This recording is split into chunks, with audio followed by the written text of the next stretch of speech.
Now, DD Gyan Darshan is a center-owned television channel telecasting from Doordarshan Kendra and IGNOU.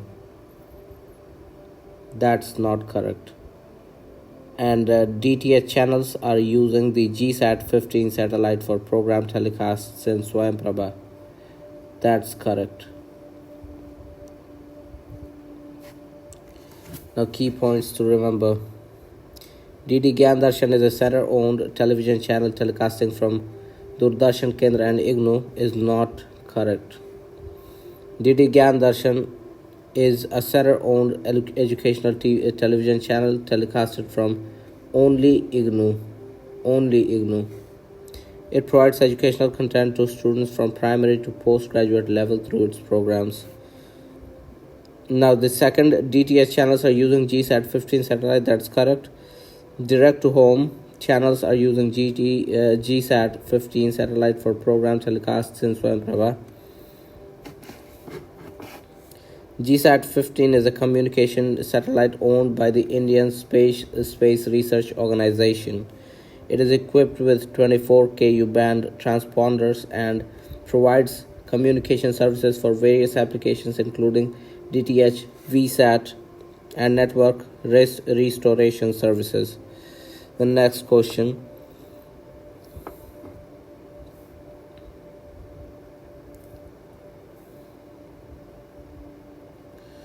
That's Max, I don't know why.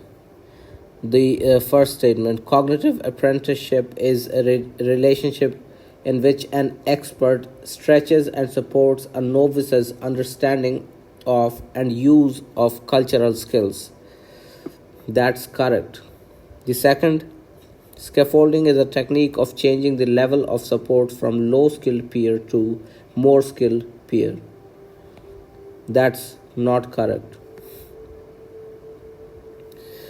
The cognitive apprenticeship is a type of learning relationship in which an expert is in a particular field or domain guides and supports a novice's learning and skill development.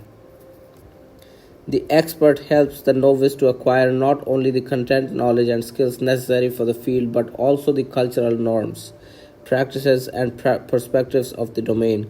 In a cognitive apprenticeship, the expert stretches the novice's understanding by providing opportunities for the novice to apply and practice their knowledge and skills, and by providing feedback and scaffolding to help them improve.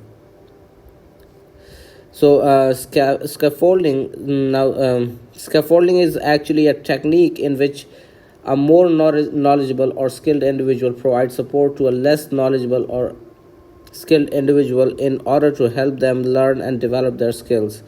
The more knowledgeable individual provides guidance and assistance to less knowledgeable individual, gradually reducing the level of support as the learner becomes more competent and independent. Scaffolding comes from the idea that the support provided is like a temporary scaffold that is gradually removed as the learner gains confidence and proficiency. Now, first, automaticity is the process of information with more efforts. That's not correct. And a strategy construction is the discovery of new procedures for processing information. That's correct. Key points. Automaticity refers to the ability to perform a task or process with little or no conscious effort or attention. In other words, when a task becomes automatic, it no longer requires a great deal of cognitive effort or attention to perform. This allows the individual to free up mental resources to focus on other tasks and or processes. Examples of automatic processes include reading, driving, and typing. When these skills are first learned, they require a great deal of conscious effort and attention. However, with practice, they become more automatic and the individual is able to perform with little or no conscious thought. Now, the second strategy construction is the discovery of new procedures for information processing. Strategy construction is the process of developing or creating new procedures or techniques for processing information. When an individual is faced with a new or challenging task, they may need to develop new strategies or approaches for completing the task effectively. This process of strategy construction involves identifying the key components of the task, evaluating different options for completing each component, and synthesizing these components into an effective overall strategy. Now, in problem based learning, the word SMART stands for Special Multimedia Arenas for Refining Thinking. Special Multimedia Arenas for Refining Thinking. SMART, Special Multimedia Arenas for Refining Thinking. This refers to something that is unique or distinct from other things. Multimedia. This refers to the use of different media such as text, images, audio, and video to convey information. Arenas. This term typically refers to a space or context where activities or events take place. Refining. This suggests that the activities or events taking place in the arena are intended to improve or refine something. Thinking. This refers to the mental processes involved in learning, problem solving, and decision making. Additional information. Special multimedia arenas for refining thinking might refer to a learning environment or context that is designed to support and enhance critical thinking skills through the use of multimedia materials and activities. This could include interactive simulations, multimedia presentations, and other activities that engage learners and challenge them to think critically and creatively. However, this is a purely speculative interpretation of the phrase, and as it is not a commonly used term or concept in education.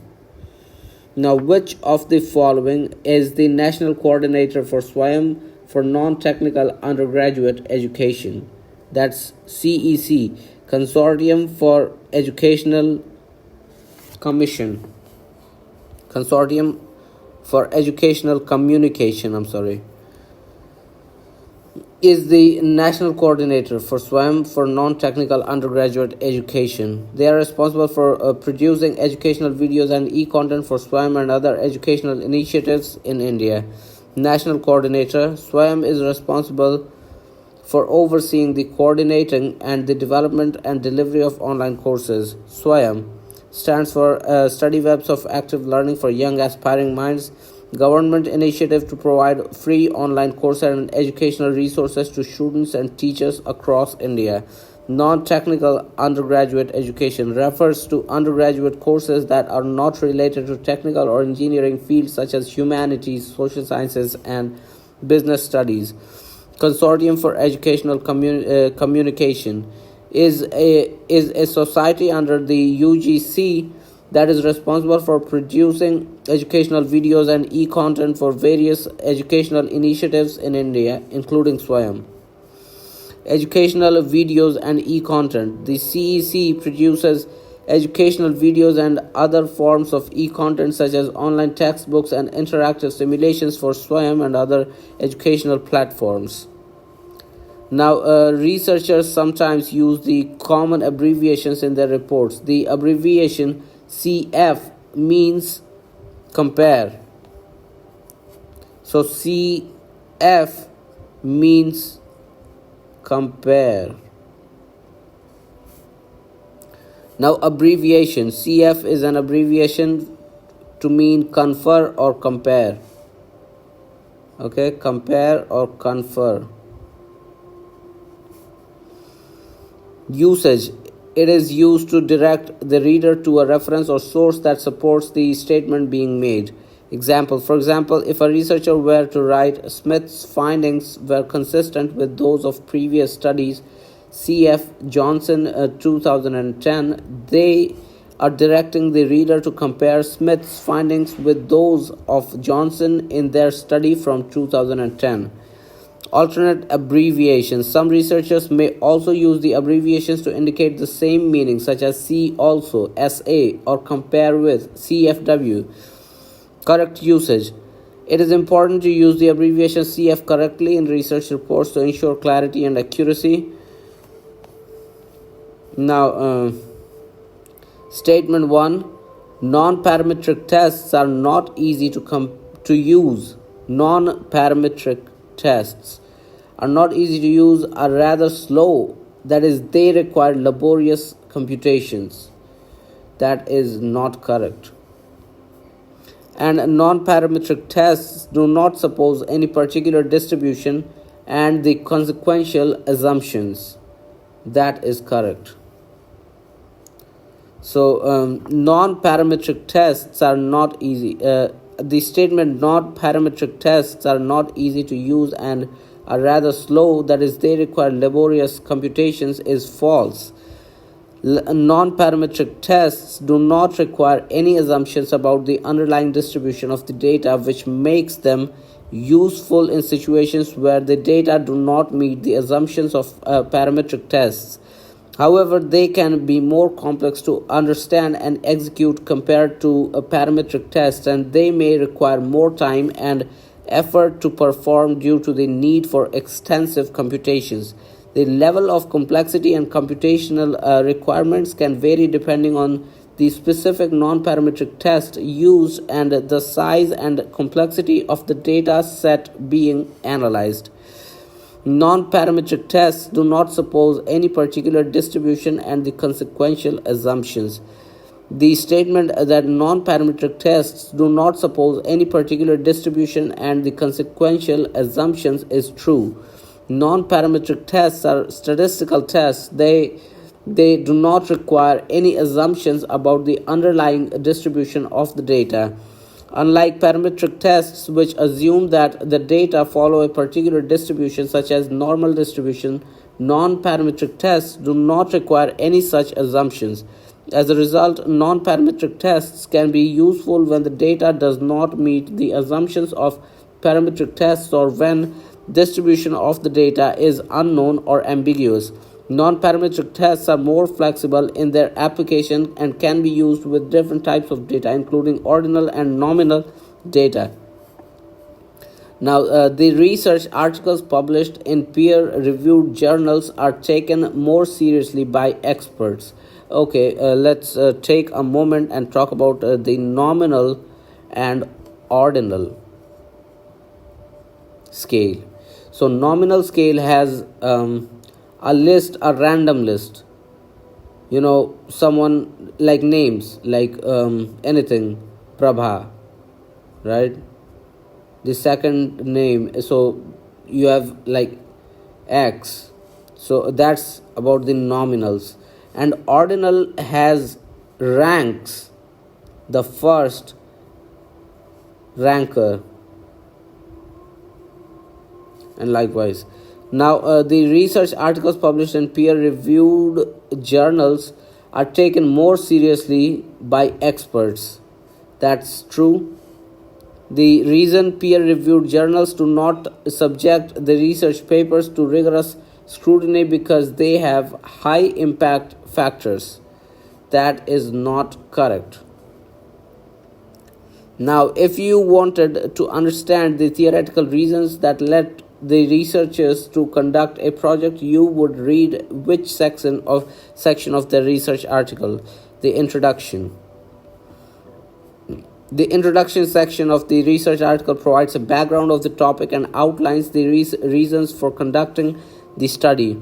It usually begins with a brief overview of the existing literature on the topic, highlighting the gap in knowledge that the study aims to address. The introduction also presents the research questions or hypotheses, providing a theoretical framework for the study. It is in this section that the authors explain the rationale behind their research and what they hope to achieve with their study. Therefore, if one wanted to understand the theoretical reasons that led the researchers to conduct a project, they would read the introduction section of the research article. The abstract of a research article provides a brief summary of the main points of the article, including the research question, methods, findings, and conclusions. It is typically only a few sentences or paragraphs long and is designed to give readers a quick overview of the article's content. Now, case study, observational research, longitudinal research, and experimental research. Variables are actively manipulated and the environment is controlled as possible. Study of behaviors in their natural settings without intervention. In depth study of a single or a few individuals. Study in which a group of participants is observed and measured over time. So that's longitudinal study. And in depth study belongs to case study. Now, observational research and experimental research. Now, let's look at that. Observational research, study of behavior in their natural settings without intervention. This type of research is often used in social sciences such as anthropology, sociology, and psychology to gain insights into human behavior. And experimental research. Variables are actively manipulated and the environment is controlled as possible. This type of research is often used in natural sciences to establish cause and effect relationships. Rest longitudinal research used in the social sciences to study developmental changes, to investigate the effects of interventions. Participant is observed and measured over time. And case study, in-depth study of a single or a few individuals. Now, an example of asynchronous media is the newspaper. Not the television, not the radio, not the cinema, but the newspaper. Asynchronous media refers to the media content that can be accessed by the audience at any time they desire, unlike synchronous media, which is consumed in real time. Examples of asynchronous media include pre-recorded videos, podcasts, ebooks, and online articles. The correct answer is the newspaper, example of asynchronous media, because readers can access and read the content anytime they choose. Other options, television, radio, cinema, are examples of synchronous media. Television, synchronous media, broadcast programs in real time to viewers. Radio, similar to television. Synchronous media, broadcast content in real time. Radio, cinema.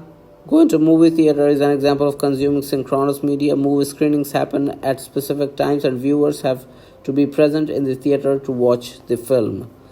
Now, according to critics, mass-mediated transmission of culture means the transmission of low culture. Low culture refers to the cultural products and forms of entertainment that are considered to be of low quality or less sophisticated compared to high culture, such as reality television shows, tabloids, and popular music. Critics argue that the mass media predominantly focuses on low culture because it is easier to produce and appeals to a larger audience, resulting in the commodification of culture. This is in contrast to high culture, which includes art, literature, and classical music, which is often considered to be more refined and sophisticated. Mass-mediated transmission of culture refers to the ways in which culture, ideas, values, and beliefs are disseminated to large audiences through various forms of mass media such as television, radio, newspapers, magazines, and the internet. It is the process by which the cultural products are created, packaged, and distributed to a mass audience. The media plays a powerful role in shaping the cultural landscape and influencing the way people think, feel, and behave. Mass-mediated culture can reflect and reinforce existing cultural norms or challenge them, and it can be a source of social cohesion or conflict. Now, the major characteristics of digital media are A, B, and C. That is interactivity, automation, and cheaper cost. The correct answer, interactivity, automation, cheaper cost. Interactivity, digital media allows users to interact with the content in various ways, such as clicking on links, commenting on posts, and sharing information. So that's interactivity. Automation, digital media can be automated to perform tasks such as scheduling posts, sending emails, and generating reports. cheaper cost. Digital media can be produced and distributed at a lower cost than traditional media such as printing and shipping. Digital media refers to any type of media that is stored in a digital format and can be accessed, manipulated, and distributed through electronic devices such as computers, smartphones, and tablets. Examples of digital media include digital images, videos, music, and electronic documents. Now, the important features of transactional model of communication. Transactional model of communication, as in, I don't know, transactional model of communication. So, one is linear, and then is interlinear, and then is the transactional model where both of the participants are sender and receiver. They're both sender and receiver. So B, C, and D. It is mostly used for interpersonal communication. Interpersonal as in not intrapersonal, but interpersonal as in two people talking to each other. Right?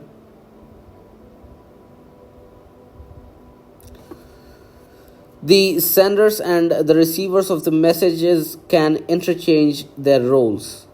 They can indeed, because they're both senders and receivers. And feedback is simultaneous, because feedback was introduced in this model. Feedback, I don't know, feedback was introduced in the interlinear model of communication. Noise was actually introduced in the transactional model. So feedback is simultaneous as in something right after something, right? So when conversation takes place, and then simultaneously, like immediately, the feedback follows. The transactional model of communication is a more complex model of communication than the linear model. The important features of the transactional model of communication are: it is mostly used for interpersonal communication. Interpersonal communication, two or more people are involved in the communication process. Senders and receivers of messages can interchange their roles. In the transactional model of communication, the roles of sender and receiver are not fixed. Both parties can send and receive messages and can interpret and respond to each other's messages. Feedback is simultaneous. In the transactional model, feedback is simultaneous, meaning that sender and receiver are sending and receiving messages at the same time. Okay. The first statement: the media of mass communication are in a continuous state of flux with many other elements of human experience. That's correct. The second, such a state makes their operations and effects rich as well as elusive. Something that eludes, attracts. So that is also correct. The media of mass communication, which includes print media, television, radio, and the internet, are constantly evolving and changing as technology advances and society changes. This is due to several factors, including the emergence of new technologies, changes in consumer preferences, and shifts in social norms and values. For example, the rise of social media platforms like Facebook and Twitter has dramatically changed the way people consume and interact with news and information, has given individuals new opportunities to participate in the creation and dissemination of media content. Similarly, the proliferation of mobile devices and streaming services has transformed the way people access and consume entertainment content. Overall, the constant flux of the media of mass communication reflects the dynamic nature of human experience and the ongoing evolution of technology and society. The second statement: such a state makes their operations and effects rich as well as elusive.